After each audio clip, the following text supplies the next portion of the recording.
Hello student. आप देख रहे हैं मेरे साथ physics Aravalli with Arun sir. बेटा इस लेक्चर में हम लोग इलेक्ट्रिक फ्लक्स से रिलेटेड प्रॉब्लम्स को कंटिन्यू करेंगे। पहला प्रॉब्लम देखिए हमारा, find the flux of the electric field through each of the surface. मतलब ये जितने भी सरफेस दिख रहे हैं बेटा अपने पास, देखिए ए बी सी डी। इसके बाद एक सरफेस बेटा अपने पास ये वाला है डी ई सी। एक सरफेस अपने पास ए एफ बी, एक एफ ई सी बी, एक अपने पास ए डी एफ ई। ये इतने सारे सरफेस है, 5 सरफेस है टोटल। ओके, अब जो 5 सरफेस दिख रहे बेटा, इन 5 सरफेस का अपने को क्या करना है, इलेक्ट्रिक फील्ड पता करना, सॉरी इलेक्ट्रिक फ्लक्स पता करना है इलेक्ट्रिक फील्ड के थ्रू।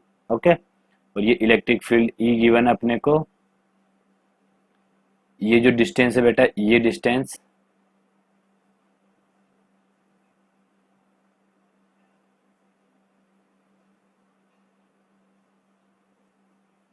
ये अपने को, और ये डिस्टेंस अपने को।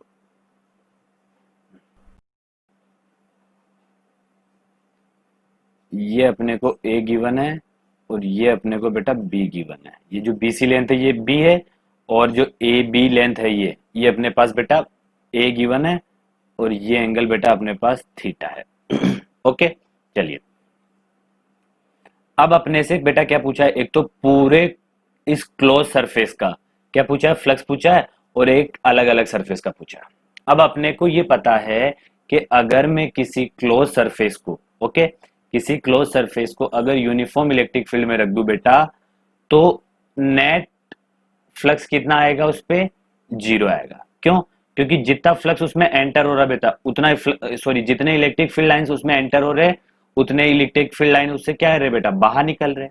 ठीक है, इस बात को भी अपन इसमें प्रूव भी कर लेंगे, और टोटल फ्लक्स भी निकल जाएगा, और क्या निकल जाएगा, हर एक सरफेस का भी फ्लक्स निकल जाएगा। चलिए तो मैं क्वेश्चन को सोल्व करता हूं बेटा। क्वेश्चन को सोल्व करने के लिए पहले मैं लेता हूं कौन सी सरफेस अपने पास, ए बी एफ।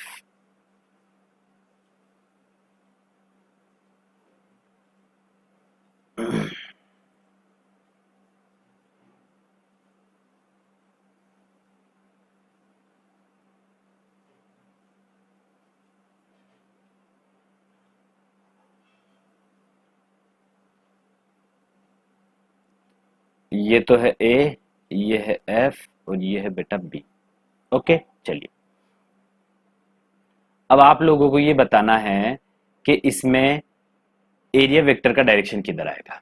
देखिए अपने को ये पता है बेटा कि एरिया जो वेक्टर होता है वो क्लोज सरफेस के लिए हमेशा बाहर की तरफ रहता है, तो इसमें एरिया वेक्टर ये बाहर आ गया बेटा।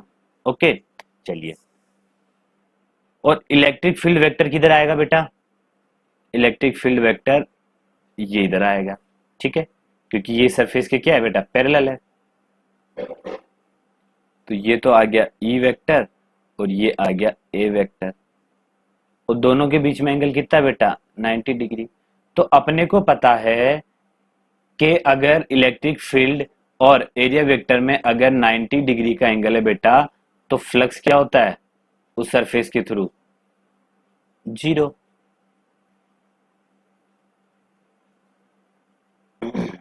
ओके, आई होप ये वाला क्लियर हुआ होगा।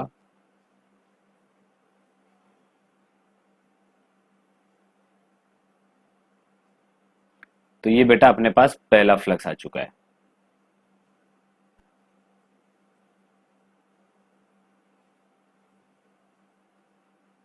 चलिए बेटा अब मैं निकालता हूं दूसरा, कौन सी सरफेस का बेटा, अब इसके जस्ट अपोजिट वाली सरफेस का। तो इसके जस्ट अपोजिट वाली सरफेस कौन सी है बेटा अपने पास, डीई सी।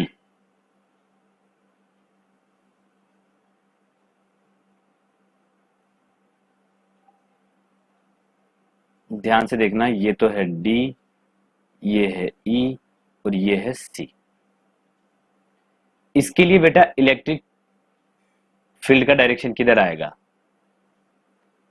इलेक्ट्रिक फील्ड का डायरेक्शन तो बेटा इधर ही रहेगा। ठीक है, चलिए लेकिन एरिया वेक्टर का डायरेक्शन किधर आएगा बेटा, उस ओर, ठीक है, उस सरफेस के उधर की साइड परपेंडिकुलर। ओके चलिए, तो ये तो हो गया एरिया वेक्टर, और ये हो गया बेटा ई वेक्टर, और दोनों के बीच में एंगल 90 डिग्री। ओके, तो यहां भी मैं फ्लक्स क्या लिख सकता हूं बेटा, फ्लक्स किसके थ्रू, डी ई सी सरफेस के थ्रू कितना आया, 0 आया।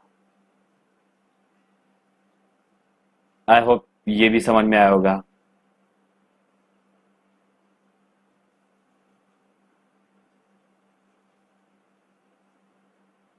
चलिए बेटा, इसके बाद देखिए दो सरफेस हो गया।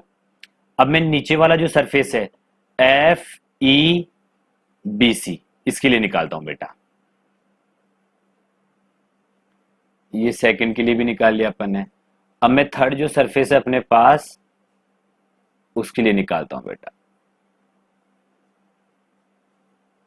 थर्ड सरफेस जो है उसके लिए F E B C, F E, ये है बी, ये है सी बेटा। एरिया वेक्टर का डायरेक्शन किधर आएगा बेटा, एरिया वेक्टर का डायरेक्शन आएगा नीचे की तरफ। ओके, क्यों, क्योंकि जो नीचे बेस है बेटा, और एरिया वेक्टर, अब कोई सोचेगा सर इसमें ऊपर की तरफ क्यों नहीं आया, तो बेटा ऊपर की तरफ इसलिए नहीं आया क्योंकि ये क्लोज सरफेस, क्लोज सरफेस में हमेशा जो एरिया वेक्टर होता है वो बाहर की तरफ होता है। ओके चलिए, तो इलेक्ट्रिक फील्ड वेक्टर बेटा इस ओर, तो ये तो क्या है, ई वेक्टर, ये क्या है, एरिया वेक्टर। एंगल कितना है, अभी भी 90 डिग्री। तो अगर एरिया वेक्टर और इलेक्ट्रिक फील्ड लाइंस के बीच में अगर एंगल क्या है बेटा, 90 डिग्री, तो फ्लक्स क्या होगा, 0। इसी बी एफ का फ्लक्स कितना आया बेटा अपने पास, 0।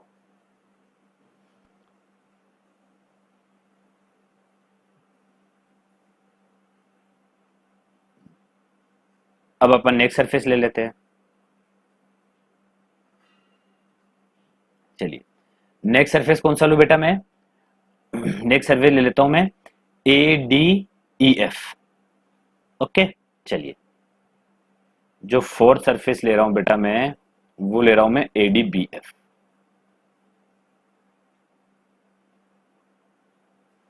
एक सेकेंड,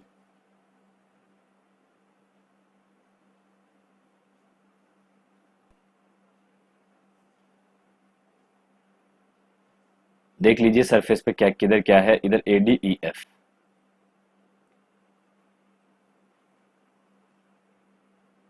ए, ये है डी, ये है बेटा ई, और ये है एफ। चलिए, अब मुझे ये बताइए एरिया वेक्टर इधर किधर आएगा बेटा, इधर बाहर की तरफ आएगा। ओके, एरिया वेक्टर किधर आएगा, इधर बाहर की तरफ आएगा, और इलेक्ट्रिक फील्ड तो इधर की तरफ ही है। चलिए, ये तो इलेक्ट्रिक फील्ड वेक्टर, और बेटा ये एरिया वेक्टर।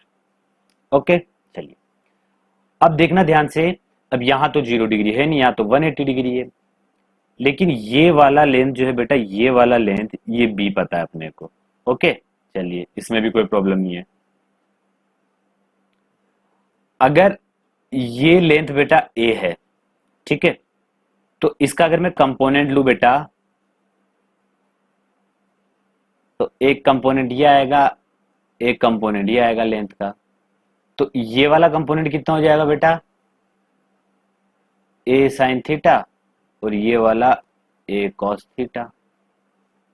ओके, अब ये जो ए साइन थीटा है बेटा, ये इस लेंथ के इक्वल आएगा ए एफ के।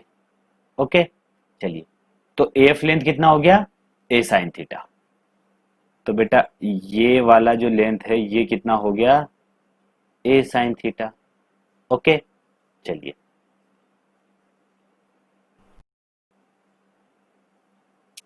अब ध्यान से देखना, फ्लक्स कौन सा, ए डी एफ ई, कौन सा बेटा, ए डी एफ ई। ध्यान से देखना कितना आएगा, ई वेक्टर डॉट ए वेक्टर होता है अपने पास, इसको क्या लिख सकता हूं मैं, ई ए कॉस थीटा। तो बेटा फ्लक्स ई तो ई है, एरिया कितना है देखिए, इन दोनों को मल्टीप्लाई कर दीजिए, A B sine theta. Okay, और कॉस, ये कॉस थीटा क्या होता है, ये बेटा ये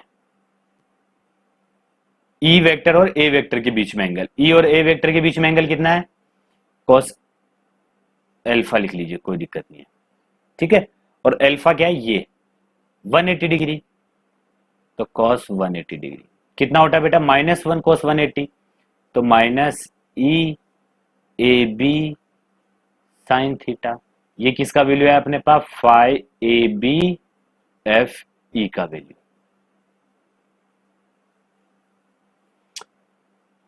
तो अपने पास ये वैल्यू भी आ गया बेटा।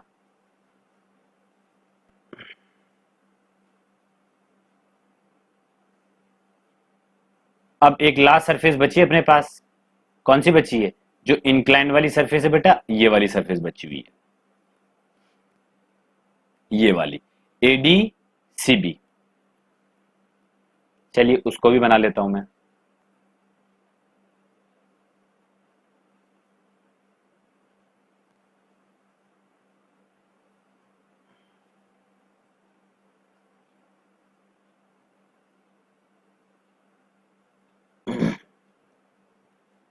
कौन सी बेटा, A D C B, A D C B.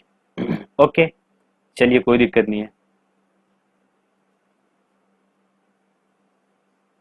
इधर एंगल कितना है, थीटा, कोई प्रॉब्लम नहीं है।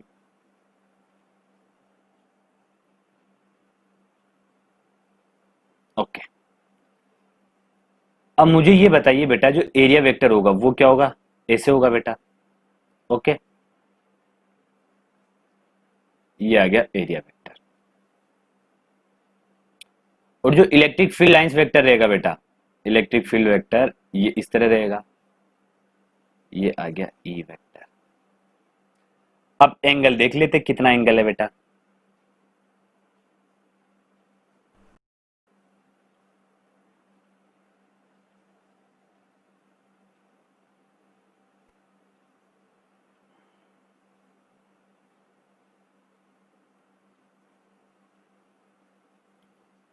देखना बेटा, मैंने ये यहाँ पे इस तरह अपनी मर्जी से एक लाइन खींच दिया, ये एंगल थीटा है।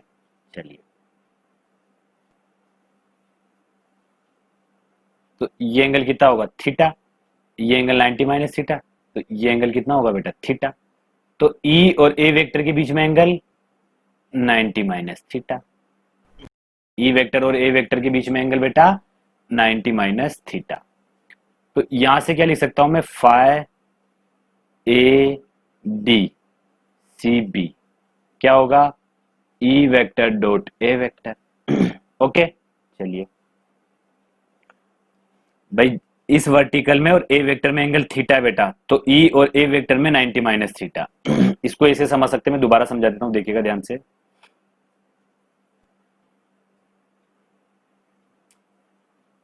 भाई ये लाइन है, ये लाइन खींच दी मैंने,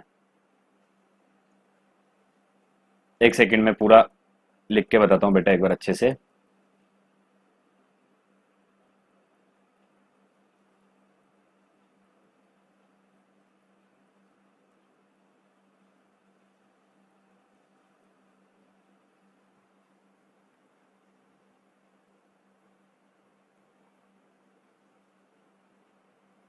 देखिए बेटा, ये लाइन मैंने ऐसे खींच दी अपनी मर्जी से। ओके, चलिए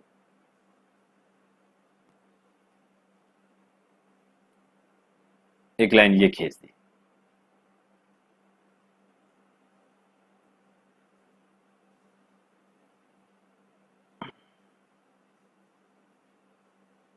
चलिए अब ध्यान से देखिएगा, ये एंगल कितना है बेटा, थीटा, तो ये एंगल भी कितना रहेगा बेटा, थीटा। ये एंगल 90 माइनस थीटा, ये एंगल थीटा, तो ये एंगल भी 90 माइनस थीटा। मतलब ई वेक्टर और ए वेक्टर के बीच में एंगल कितना है, 90 माइनस थीटा। तो बेटा अपने को फ्लक्स निकालना है ए डी सी बी का, तो ए डी सी बी का फ्लक्स कितना आ जाएगा, ई वेक्टर, ओके। और बेटा एरिया वेक्टर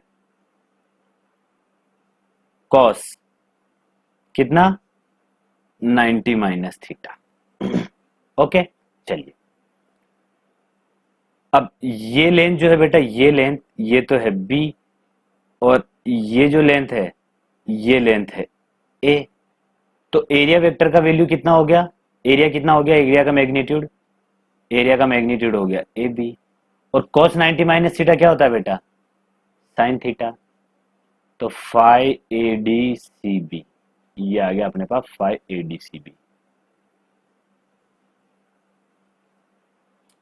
अब ये तो अपन ने हर एक अलग अलग सरफेस का निकाल लिया बेटा, ओके। चलिए यहां से अपन ने एक बात ये भी प्रूफ कर ली कि जो आउटगोइंग फ्लक्स है वो तो क्या होता है बेटा, प्लस होता है, और जो इनकमिंग फ्लक्स होता है वो नेगेटिव होता है।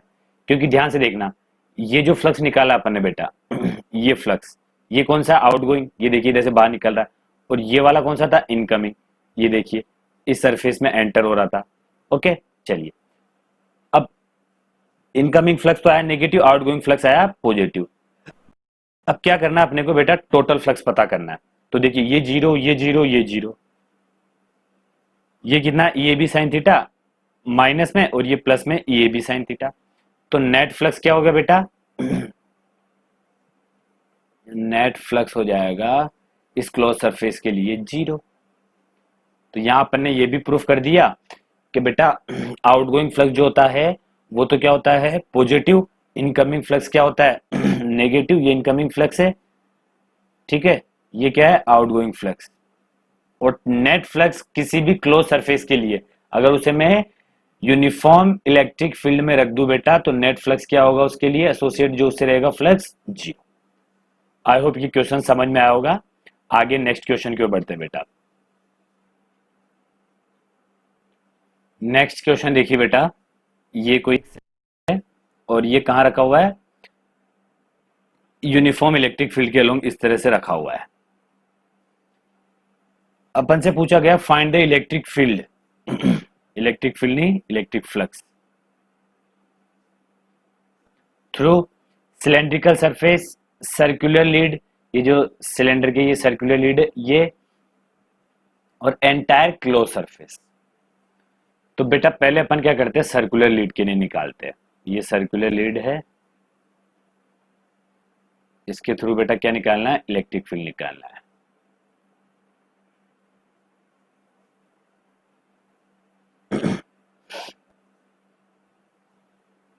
देखिए ई वेक्टर तो ये,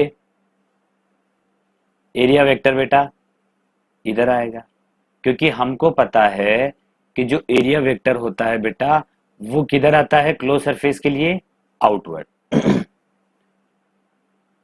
तो फाई क्या है, सर्कुलर लीड के लिए कितना आएगा बेटा, सर्कुलर लीड कौन सी, फर्स्ट, सीएल फर्स्ट।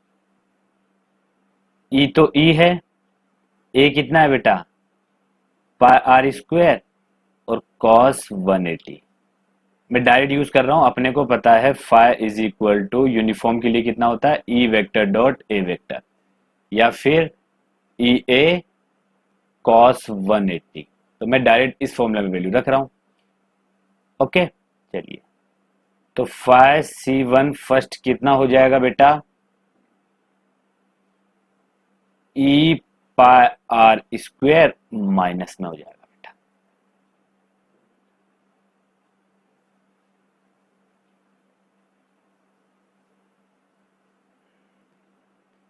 ये आ गया अपना सर्कुलर लीड का, ये जो सेकंड वाला क्वेश्चन है, सेकंड वाला क्वेश्चन कर रहा हूं मैं पहले,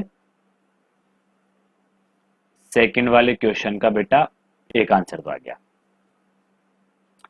जो दूसरी वाली सर्कुलर लीड है उसके लिए भी निकाल लेते बेटा। तो दूसरी वाली सर्कुलर लीड के लिए बेटा ये वेक्टर, और इसी डायरेक्शन में बेटा इलेक्ट्रिक फील्ड वेक्टर, ये ई वेक्टर और ये ए वेक्टर। तो यहां से अपन निकालेंगे फाई सी मतलब सर्कुलर लीड 2 के लिए कितना आएगा बेटा, ई पाई आर स्क्वायर, ई ए और ये तो भैया पाई आर स्क्वायर रहेगा, और कॉस जीरो, 0 डिग्री, और कॉस जीरो कितना होता है बेटा 1, तो Cl2 सर्कुलर लीड 2 के लिए कितना आया, ई पाई आर स्क्वायर। तो ये सेकंड भी आ गया, सेकंड के दोनों आंसर आ गए, ये जो सेकंड क्वेश्चन है उसके आगे। थर्ड वाले का तो अपन डायरेक्ट बोल सकते हैं एंटायर क्लोज सरफेस जीरो, लेकिन अपन यहाँ पे भी प्रूफ करेंगे, ठीक है, कि जीरो कैसे आएगा। फर्स्ट वाला बेटा सर्कुलर उसके लिए,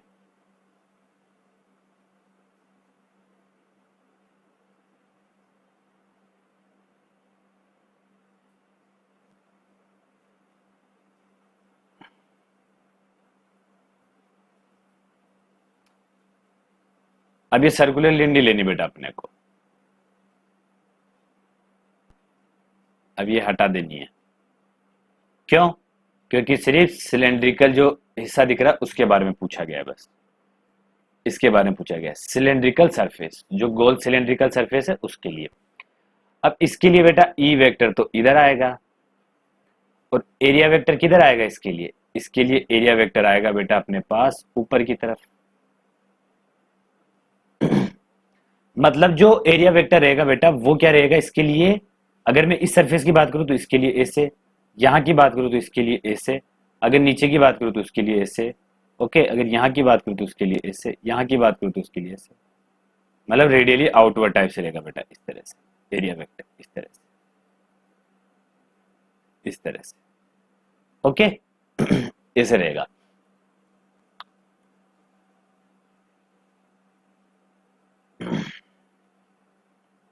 तो ये तो आ गया एरिया वेक्टर, और बेटा ये आ गया ई वेक्टर।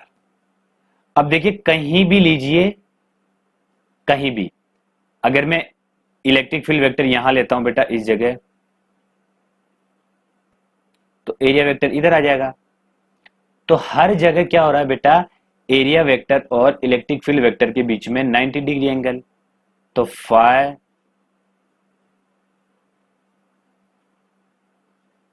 सिलेंडर के लिए कितना आ जाएगा बेटा, जीरो। क्यों जीरो आया? क्योंकि हमने पढ़ा है कि अगर ई वेक्टर और एरिया वेक्टर के बीच में 90 डिग्री का एंगल है तो फ्लक्स कितना आएगा, जीरो आएगा।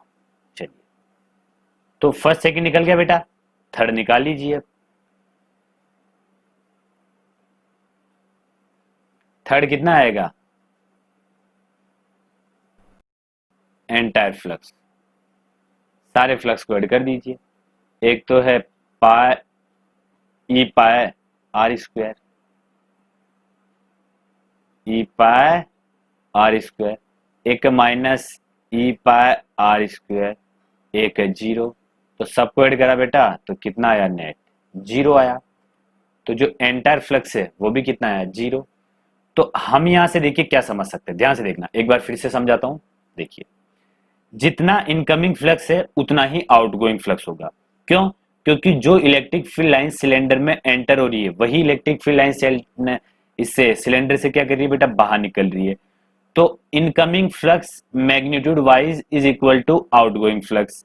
तो इनकमिंग फ्लक्स कितना है बेटा, E pi R square minus के साथ, outgoing flux E pi R square, तो दोनों इक्वल है, ओके। और बेटा ये जो सरफेस के अलोंग जितने भी इलेक्ट्रिक फील्ड है बेटा, ये सारे क्या है, एरिया वेक्टर से 90 डिग्री बना रहे, इसलिए सिलेंड्रिकल जो सरफेस है उसके लिए कितना आ जाएगा, जीरो आ जाएगा। तो नेट कितना आ रहा है, जीरो। नेट फ्लक्स भी कितना आ रहा है, जीरो। क्यों? क्योंकि देखो इनकमिंग फ्लक्स और आउटगोइंग फ्लक्स क्या है बेटा, इक्वल एंड अपोजिट साइन के, इस वजह से। आई होप समझ में आया होगा। नेक्स्ट क्वेश्चन की ओर बढ़ते बेटा। नेक्स्ट क्वेश्चन देखिए बेटा, इस बार सिलेंडर को क्या करा अपन ने, इस तरह से वर्टिकल टाइप से रख दिया इलेक्ट्रिक फील्ड में। तो सिलेंड्रिक सरफेस के लिए फ्लक्स निकालना है, कितना आएगा बेटा सिलेंड्रिक सरफेस के लिए फ्लक्स, जीरो। क्यों जीरो? क्योंकि बेटा ध्यान से देखना,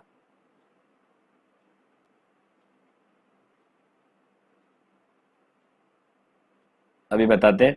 सर्कुलर लीड के लिए भी बेटा जीरो। क्यों? क्योंकि सर्कुलर लीड के लिए, इसके लिए तो एरिया वेक्टर ऊपर, इसके लिए एरिया वेक्टर नीचे। तो बेटा इलेक्ट्रिक फील्ड और एरिया वेक्टर के बीच में, दोनों लीड्स में कितना एंगल है? दोनों लीड्स के एरिया वेक्टर और इलेक्ट्रिक फील्ड में कितना एंगल है? 90 डिग्री। इसलिए सर्कुलर लीड में एंगल जीरो।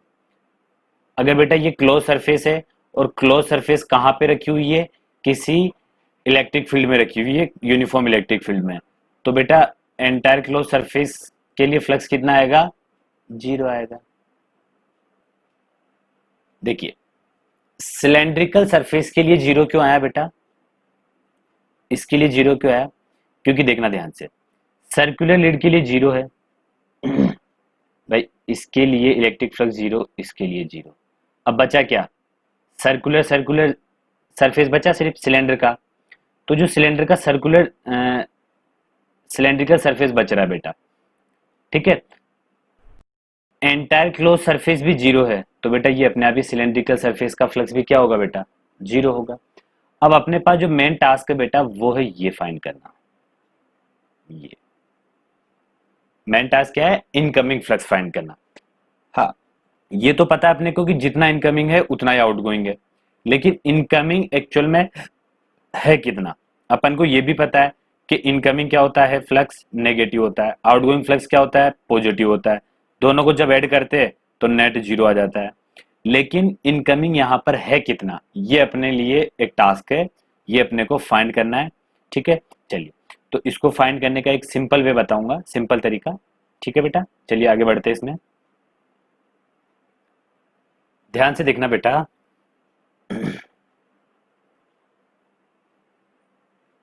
देखिए जो फ्लक्स इसमें एंटर कर रहा है सिलेंडर में, वो फ्लक्स बेटा, देखिए इस सिलेंडर को क्या करा मैंने, इसका एकदम क्रॉस सेक्शन जो होता है, बीच वाला जो हिस्सा है, वहां से मैंने एक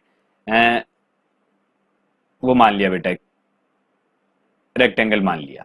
मतलब जैसे अपन दो पार्ट में कट कर दिए उसको, तो अपन ने क्या करा, हाफ हिस्से में वहां पे रेक्टेंगल मान लिया, क्योंकि रेक्टेंगल बन सकता है वहां पे इस तरह से बेटा, देखिए। ठीक है, तो इस तरह से एंटर हो रहा होगा फ्लक्स, इस तरह से एंटर हो रहा होगा फ्लक्स।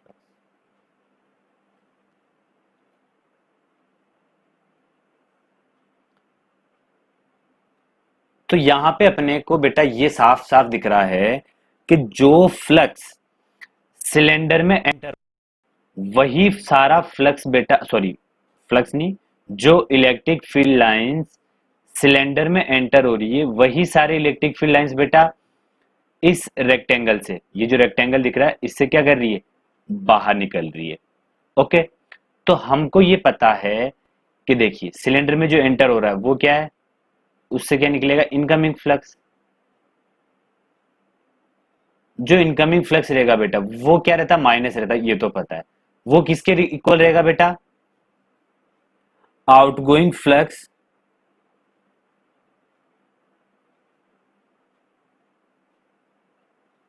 ऑफ, क्या बेटा? Of this rectangle. ओके, चलिए इस तरह तो निकालना बेटा मुश्किल हो जाता, लेकिन अपन ने क्या करा, इसको एक तरह से बीच में से कट कर दिया, या इसका एक प्रोजेक्शन बोल सकते हैं अपन, प्रोजेक्शन भी बोल सकते हैं इसको, इस तरह से ये ले लिया। तो अब अपन क्या निकालेंगे बेटा,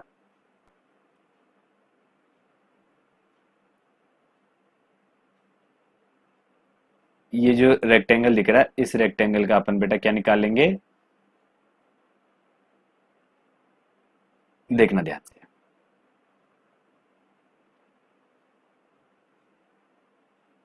इलेक्ट्रिक फील्ड इधर रेक्टेंगल के लिए,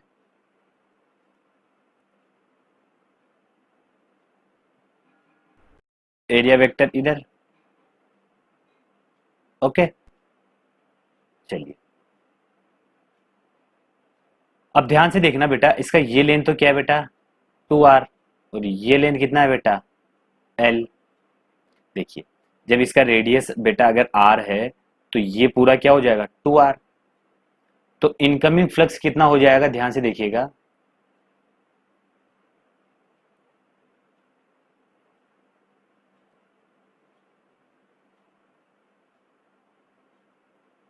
माइनस में। ई तो ई है, एरिया कितना है बेटा 2RL, और कॉस ई वेक्टर और ए वेक्टर में 0 डिग्री का एंगल। तो इनकमिंग फ्लक्स क्या हो गया बेटा -2ERL।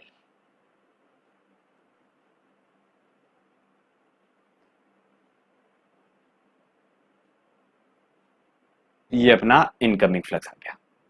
ओके चलिए, तो बेटा इसी मैग्नीट्यूड का आउटगोइंग फ्लक्स होगा। ठीक है, तो हमारे पास यहाँ पे टास्क क्या था, हमारे पास टास्क ये था यहाँ पे कि हमें बेटा जो फ्लक्स एंड जो इलेक्ट्रिक फील्ड लाइंस एंटर हो रही है उसकी वजह से जो फ्लक्स एसोसिएट था वो अपने को फाइंड करना था। ओके, और वो अपन ने इस तरह से फाइंड कर लिया है।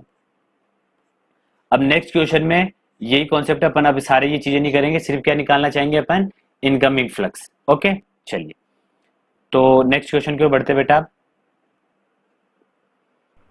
पढ़िए बेटा नेक्स्ट वाला।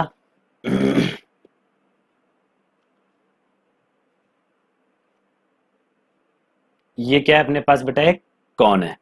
ठीक है चलिए, ये इसमें इलेक्ट्रिक फील्ड के कैसे रखा हुआ है बेटा, ये ऐसे मतलब इलेक्ट्रिक यूनिफॉर्म इलेक्ट्रिक फील्ड में रखा हुआ है। हाइट कितना है इसका h, रेडियस इसके ये जो नीचे सर्कुलर लीड है इसका r। Calculate the flux of the electric field. किसका इलेक्ट्रिक, किसका फ्लक्स बताना इलेक्ट्रिक फील्ड का, एंटरिंग द कर्व सरफेस। जो भी कर्व सरफेस में एंटर कर रहा फ्लक्स बेटा उसका क्या बताना अपने को, जो भी इलेक्ट्रिक फील्ड कर्व सरफेस में एंटर कर रहा है उसके लिए फ्लक्स बताना अपने को। इसका मतलब एंटरिंग फ्लक्स बताना है या इनकमिंग फ्लक्स बताना है। फिर सेकंड पूछा net flux for the entire close surface. अगर कोई क्लोज सरफेस बेटा अगर इलेक्ट्रिक फील्ड में रखी हुई है यूनिफॉर्म इलेक्ट्रिक फील्ड में, तो बेटा एंटायर क्लोज सरफेस के लिए फ्लक्स कितना होता है 0। तो फाइनल वाले का आंसर तो 0 आएगा, इसमें तो कोई शक नहीं है। लेकिन अब इसमें पूछा गया एंटरिंग फ्लक्स। ओके चलिए, अब अपने को ये पता है बेटा, सॉल्व करते हैं। मैं इसको डायग्राम को प्लेस कर लेता हूं।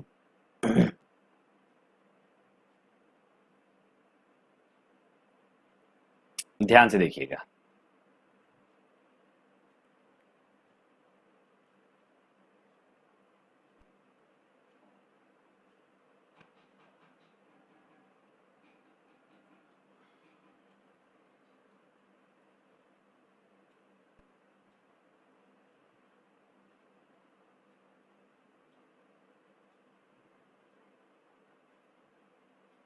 देखना बेटा, ये एकदम सिमेट्री में बीच में है, और सिमेट्री में बेटा ये किसकी तरह दिख रहा है, ट्रायंगल की तरह दिख रहा है। तो अब यहां पे ध्यान से देखना बेटा, जो भी इलेक्ट्रिक फील्ड लाइंस, जो भी बेटा इलेक्ट्रिक फील्ड लाइंस इसमें एंटर हो रही है वो बेटा कहां से बाहर निकल रही है, वो ट्रायंगल से बाहर निकल रही है। ये जो ट्रायंगुलर प्लेट टाइप से दिख रही है इससे बाहर निकल रही है। तो अपन बोल सकते हैं बेटा जो एंटरिंग फ्लक्स है, ठीक है, कर्व सरफेस का, तो एंटरिंग फ्लक्स माइनस होता है, ये तो पता है। चलिए ठीक है, वो किसके इक्वल होगा बेटा,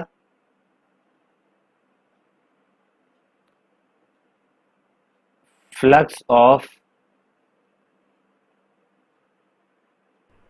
फील्ड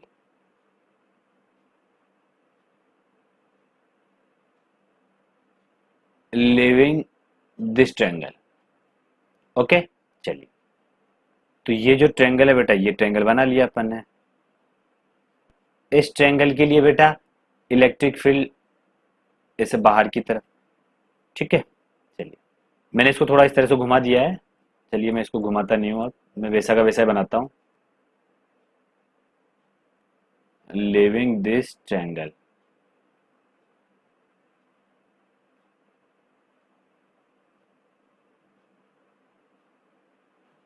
ओके चलिए, तो बेटा ये तो एरिया वेक्टर और ये क्या आएगा इलेक्ट्रिक फील्ड वेक्टर, दोनों एक ही डायरेक्शन में रहेंगे। ये तो ई वेक्टर बोल दिया, इसको ए वेक्टर बोल दिया। ओके चलिए, इसका लेंथ कितना है बेटा, तो इसका एरिया कितना हो जाएगा, ट्रायंगल है, हाफ इंटू बेस कितना है बेटा, ये देखिए ये बेस, ये 2r, बेस इंटू हाइट, ये हाइट कितना बेटा, पूरा परपेंडिकुलर हाइट h, तो एरिया कितना हो गया बेटा इसका, एरिया मेरे पास आ गया बेटा, 2 से 2 कैंसिल हुआ, तो एरिया आ गया आर एच, ये एरिया आ गया। बस अब अपन क्या निकाल लेते बेटा, एंटरिंग फ्लक्स निकाल लेते हैं।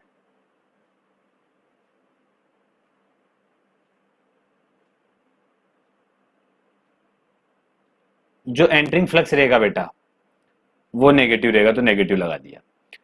Flux of electric field living this triangle, अब इस ट्रायंगल से जो फ्लक्स, जो फील्ड लीव कर रहा बेटा उसका फ्लक्स, तो क्या आता है फ्लक्स, ई डॉट ए, तो ई ए कितना है बेटा, R H into cos 0 degree, तो बेटा एंटरिंग इलेक्ट्रिक फ्लक्स कितना हो गया, माइनस ई आर एच, ये एच हाइट थी, तो ये हो गया बेटा अपना आंसर। आई होप समझ में आया होगा बेटा ये क्वेश्चन। देखिए बेटा next, the cube as shown in figure, ये क्यूब दे रखा है, साइड इसका 10 सेंटीमीटर है, electric field is uniform, has a magnitude, electric field का मैग्नीट्यूड बेटा 4 इंटू 10⁻³ न्यूटन पर coulomb given, and is parallel to X Y plane. बेटा ये जो इलेक्ट्रिक फील्ड है ये एक्स वाई प्लेन के पैरेलल है, at an angle 37 of measured from X axis to Y, मतलब एक्स एक्सिस से 37 डिग्री एंगल बनाते हुए एक्स वाई प्लेन पर है। ओके, मतलब कुछ इस तरह से होगा, कुछ इस तरह से, ये यहाँ पे ये 37 डिग्री इस तरह से, ओके इस तरह से होगा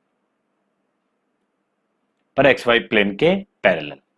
what is the electric flux through each surface of 6 cube faces, बेटा इसके ये 6 सरफेस दे रखे, S1 S2 S3 S4 S5 S6, S1 तो इधर ये राइट साइड वाला, सॉरी लेफ्ट साइड वाला, S2 top, S3 left side वाला, इसके बाद S4 क्या है बेटा, बॉटम वाला, S5 क्या है, फ्रंट वाला, S6 बैक वाला। ओके इस तरह से। तो देखो पहले तो अपन ये पता करते हैं कि इलेक्ट्रिक फील्ड और कौन सा एरिया वेक्टर 90 डिग्री पर है। ठीक है, जिस भी सरफेस का एरिया वेक्टर और इलेक्ट्रिक फील्ड के बीच में एंगल 90 डिग्री है तो उस सरफेस के थ्रू बेटा फ्लक्स क्या आएगा, 0 आएगा। तो ध्यान से देखना बेटा, एक्स वाई प्लेन के सरफेस पे है तो जो इलेक्ट्रिक फील्ड है बेटा वो इस तरह से है, कुछ इधर इस तरह से, इधर इस तरह से है। ठीक है, चलिए तो जो S2 सरफेस है उसके लिए एरिया वेक्टर और S4 के लिए जो सरफेस है उसके लिए एरिया वेक्टर, दोनों एरिया वेक्टर बेटा इलेक्ट्रिक फील्ड के क्या है बेटा, परपेंडिकुलर। ठीक है, मैं एक बार बता देता हूं, ध्यान से देखना।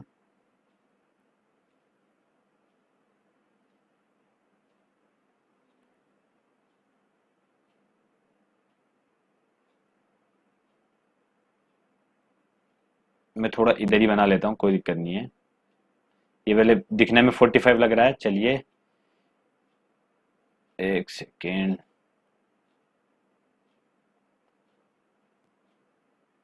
इधर ले लेते हैं, इसको इधर ले लेते हैं।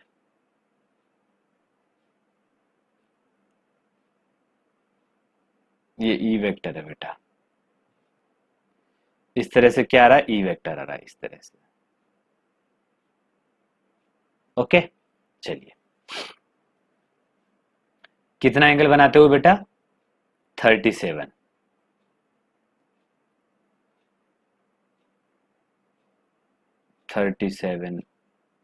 ये भी कितना है, 37। ओके चलिए,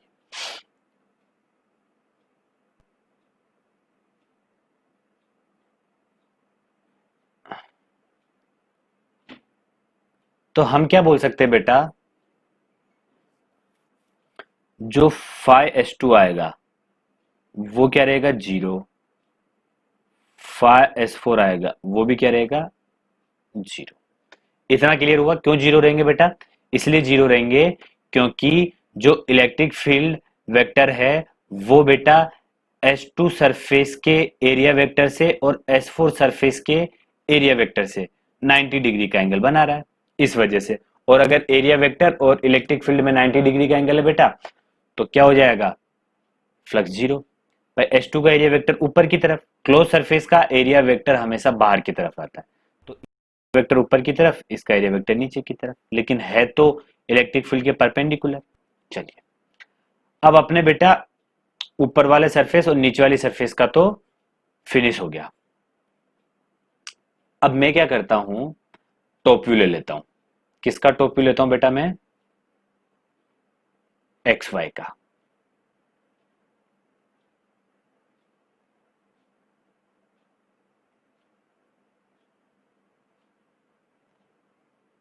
ये एक्स है और बेटा ये वाई है। ये क्या है, टॉप व्यू। किसका टॉप व्यू बेटा, ये ऊपर से देख रहा हूं तो एक्स वाई प्लेन इस तरह से दिखेगा। तो बेटा एक्स के इधर तो क्या है, इधर तो S1 है, इधर S3 है। देखिए, इधर S1 है, इधर S3 है, उधर y की तरफ S6 है और इधर S5 है। इधर बेटा S6 है और इधर S5 है। टॉप से देखो, टॉप से देखने पर ऐसा दिखेगा बेटा,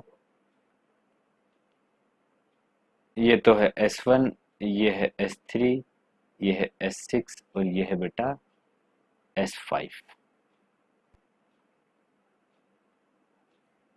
चलिए, अब जो इलेक्ट्रिक फील्ड है बेटा वो इस तरह से है।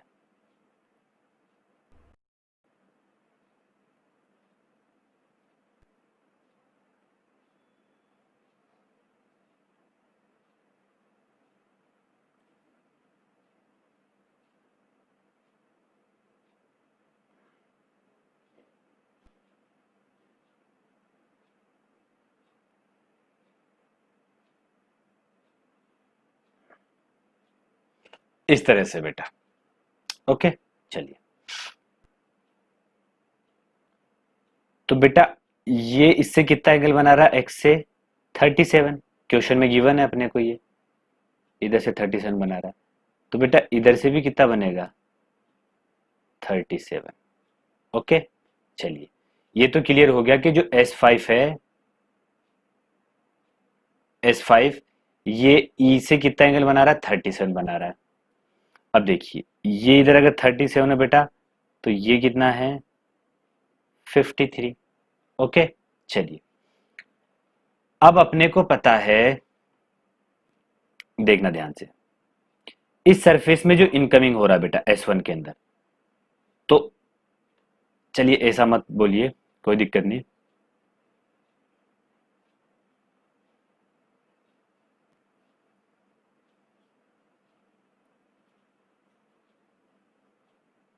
ये बेटा 37 है, तो ये हो गया 53 और ये हो गया 90। तो मैं क्या बोल सकता हूं, देखिए ये कितना है, 37, तो ये पूरा टोटल कितना हो जाएगा, 180 माइनस 37, मतलब ये तो 90, भाई ये 90 और ये कितना है, 53, तो 90 प्लस 53। ओके। चलिए, ये कितना है बेटा, 37, ये 90, तो ये पूरा एंगल कितना हो जाएगा बेटा, 90 प्लस 37। ओके।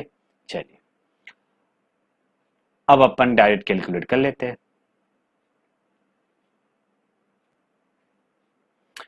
पहले निकालता हूं मैं φS1, तो φS1 क्या आएगा, ई वेक्टर, तो ई एरिया वेक्टर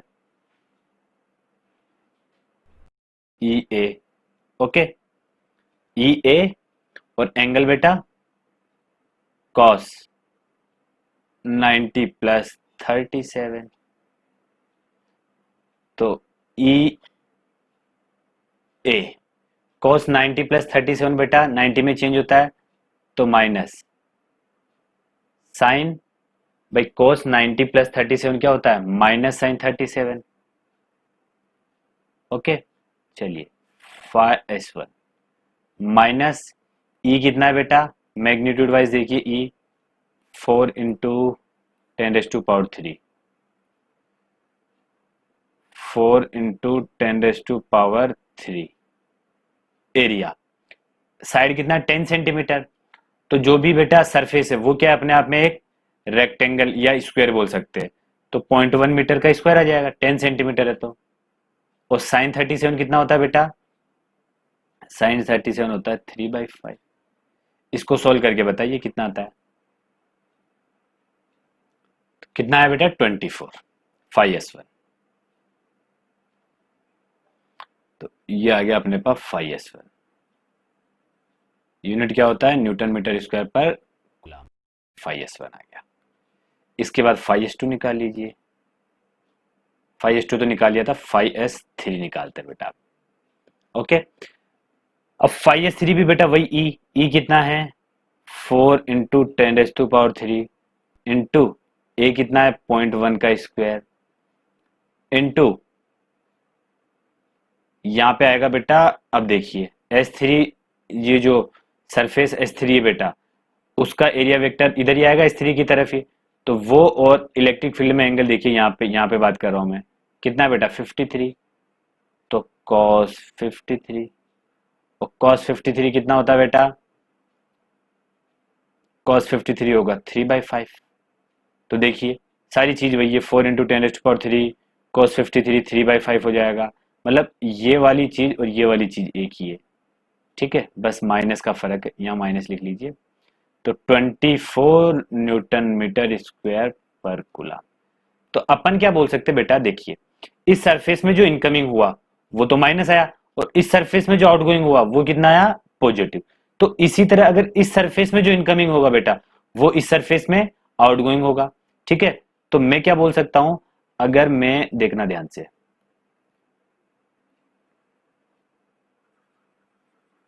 देखना ध्यान से, ये जो S1 के अंदर एंट्री हो रहा है बेटा, ये रहा, कितना है -24। तो इसके अपोजिट साइड में क्या है S3 सरफेस। तो S3 सरफेस से जो बाहर निकलेगा इलेक्ट्रिक फील्ड, उससे फ्लक्स क्या आएगा, उतना ही आएगा लेकिन प्लस में आया। तो इसी तरह बेटा जो S6 में एंटर हो रहा है इलेक्ट्रिक फील्ड, उसके थ्रू इलेक्ट्रिक आएगा बेटा नेगेटिव। तो और मैग्नीट्यूड वाइज किसके इक्वल आएगा बेटा, इस सरफेस के इक्वल आएगा, इन दोनों सरफेस का। जिस तरह इन दोनों सरफेस का इक्वल आया बेटा, उसी तरह ये येलो वाली सरफेस में एंटरिंग इनकमिंग के या इनकमिंग फ्लक्स आउटगोइंग फ्लक्स के इक्वल आएगा। तो मैं यहां से निकाल सकता हूं 5s5 निकालता हूं पहले। तो कितना आएगा बेटा, देखना ध्यान से, 4 × 10⁻³ इंटू 0.1 का स्क्वायर इंटू cos 37। cos 37 बेटा कितना होता है 4/5। तो जब इसको सोल्व करेंगे तो कितना आएगा बेटा 32 न्यूटन मीटर स्क्वायर पर कूलम।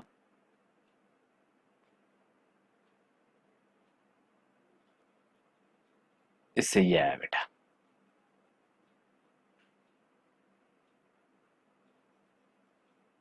ओके चलिए, तो इसका मतलब 5s6 कितना आएगा भाई, S5 से फ्लक्स आउटगोइंग हो रहा है तो इनकमिंग किससे हो रहा होगा S6 से, तो -32 आ जाएगा उससे। कैलकुलेट करिए करके देखिएगा बेटा, सेम वही आएगा, सिर्फ यहाँ क्या आ जाएगा cos 90 प्लस 53। cos 90 प्लस 53 क्या होता है बेटा, cos 90 plus 53 minus sine 53। Okay, और साइन 53 cos 37 का वैल्यू एक होता है। मतलब सोल्व करके देखिएगा बेटा इस तरह से, जैसे इस तरह सोल्व कर रहा हूं, तो S6 का वैल्यू यही आएगा -32। सोल्व करके देखिएगा, अगर सोल्व ना हो तो बेटा कमेंट में लिख दीजिएगा। तो ये आ गया अपने आंसर। तो सारी सरफेस के फ्लक्स निकल गए। पहले तो क्या निकाले अपन ने, S1 S2 के निकाल लिए, सॉरी S1 S4 के निकाल लिए, उनके तो डायरेक्ट निकल गए थे। क्यों निकल गए थे, क्योंकि S2 और S4 सरफेस का जो एरिया वेक्टर था वो इलेक्ट्रिक फील्ड के परपेंडिकुलर था। फिर देखिए ये 24 माइनस 24 जीरो, 32 माइनस 32 जीरो, और ये दोनों जीरो।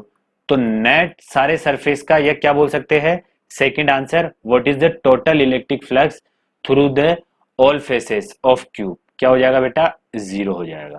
पहले का आंसर तो आ गया, और दूसरे का क्या आ जाएगा? दूसरे का क्या आ जाएगा? Net flux is equal to φS1 plus φS2 plus φS3 plus φS4 plus φS5 plus 5S6। कितना आ जाएगा बेटा? जीरो आ जाएगा। ओके, आई होप समझ में आया होगा। चलिए बेटा नेक्स्ट क्वेश्चन करते हैं। अब जो एरिया वेक्टर होगा, या एरिया वेक्टर नहीं, इलेक्ट्रिक फील्ड वेक्टर, वो अपने को वेक्टर के फॉर्म में गिवन होगा इस बार। चलिए अगले क्वेश्चन में बढ़ते हैं। चलिए बेटा, इस बार साइड क्या दे रखा है? एल दे रखा है, और इलेक्ट्रिक फील्ड वेक्टर क्या दे रखा है? बी आई के प्लस सी जे के माइनस डी के। जिस मेथड से मैं इस क्वेश्चन को सोल्व करूंगा बेटा, इसी मेथड से पिछले वाले क्वेश्चन को भी सोल्व कर सकते थे, क्योंकि पिछले वाले क्वेश्चन में बेटा जो ई वेक्टर था, ओके, जो पिछले वाले क्वेश्चन में बेटा ई वेक्टर था, ई वेक्टर सॉरी ई कितना था? 4 इंटू 10⁻³ न्यूटन पर कूलम था। ओके, लेकिन वो एक्स एक्सिस से कितना एंगल बना रहा था बेटा? 37। भाई ये एक्स एक्सिस से 37 एंगल बना रहा था। तो एरिया वेक्टर कितना हो सकता था? ई कोस 37 आई कैप, ई साइन 37 आई कैप।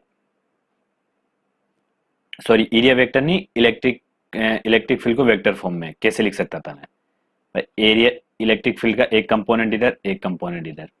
ओके, तो ये वाला कंपोनेंट तो क्या था? E cos 37।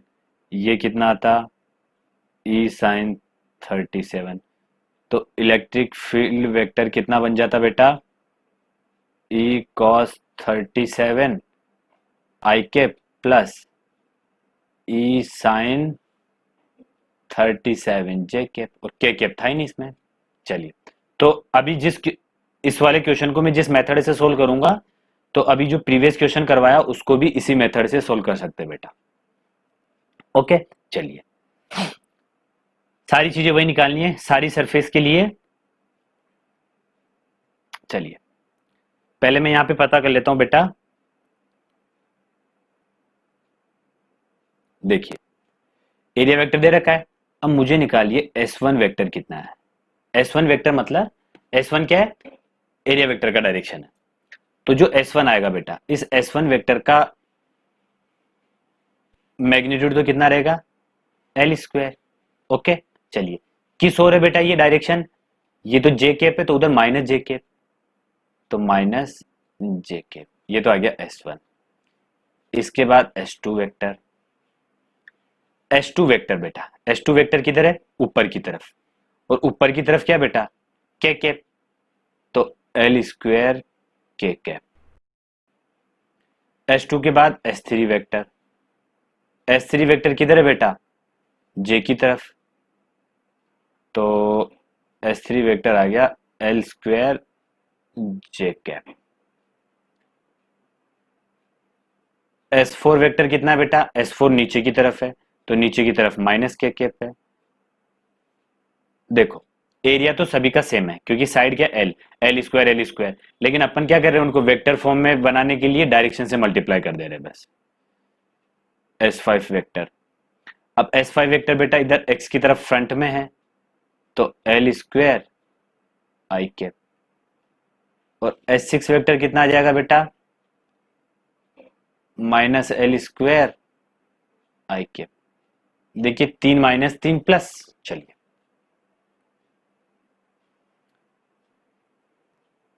ये ये ये काम किया अपने बेटा। ये चलिए, अब अपने को निकालना है बेटा सबसे पहले फाइ S1। फाइ S1 मतलब ई वेक्टर डॉट ए वेक्टर। तो ई वेक्टर क्या है बेटा,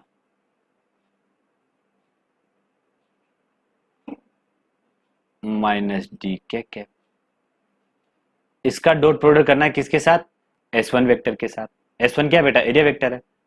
तो कितना है, माइनस एल स्क्वायर जे कैप। अब बेटा ये जे कैप वाला जे कैप से ही मल्टीप्लाई होगा, तो कितना आया, माइनस सी एल स्क्वायर। कितना है बेटा, माइनस सी एल स्क्वायर। ये S1 आ गया। ओके, चलिए, तो इसी तरह फाइ S2। अब फाइ S2 में क्या बेटा, के कैप।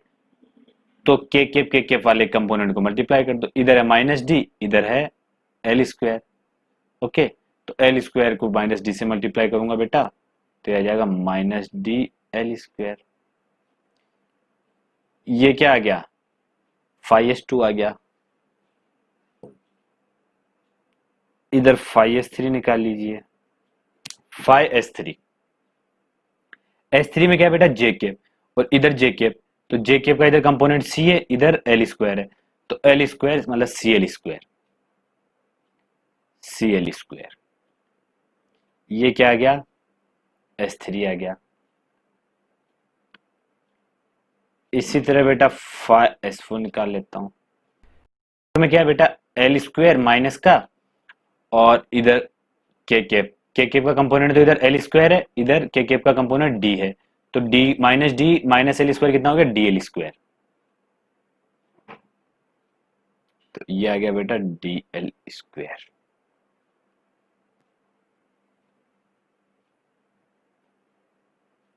1 2 3 4 हो गया। अब S5 निकाल लेते हैं। S5 के लिए एल स्क्वायर आई कैप वाला, और इधर बेटा आई कैप का माइनस बी, तो माइनस बी एल स्क्वायर। इसके बाद फाइ S6, इधर बेटा एल स्क्वायर किसका, आई कैप का, तो इधर हो जाएगा plus B L square. Plus क्या हो जाएगा, बी एल, क्योंकि देखिए इधर माइनस एल स्क्वायर है, इधर माइनस बी है। मतलब आई कैप वाले को आई कैप से, जे कैप वाले को जे कैप से मल्टीप्लाई करना, डॉट प्रोडक्ट। देखिए ई वेक्टर तो ये है, और अगर S1 वेक्टर से मल्टीप्लाई करूंगा तो ये आएगा। तो इसमें एल स्क्वायर को सिर्फ सी से मल्टीप्लाई कर देना है, माइनस एल स्क्वायर को। इसी तरह S2 ई वेक्टर डॉट S2 वेक्टर। तो S2 वेक्टर में बेटा सिर्फ के कैप है, तो एल स्क्वायर को इधर माइनस डी से मल्टीप्लाई कर देना है। इसी तरह अपन करते रहेंगे। चलिए, अब ध्यान से देखना बेटा, S1 में क्या है, सी एल स्क्वायर। ये तो सब अलग अलग निकल गए। अब नेट निकालना जा रहा हूं मैं, नेट। तो सी एल स्क्वायर को बेटा किससे कैंसिल हो सकता है, C L square minus C L square इस सी एल स्क्वायर से, डी एल स्क्वायर इस माइनस डी एल स्क्वायर से, बी एल स्क्वायर इस बी एल स्क्वायर से। ओके, तो नेट ये तो सारे क्या है, अलग अलग सरफेस का। तो नेट कितना हो जाएगा बेटा, नेट फ्लक्स हो जाएगा 0। ओके, तो फाइनली इस लेक्चर में जो भी क्वेश्चन करे बेटा, उनमें एक कंक्लूजन ये निकला अपने पास कि जो क्लोज सरफेस होगी, अगर वो इलेक्ट्रिक यूनिफॉर्म इलेक्ट्रिक फील्ड में रखी हुई है, तो उसके थ्रू बेटा जो फ्लक्स होगा वो कितना आएगा, 0 आएगा। ओके, चलिए,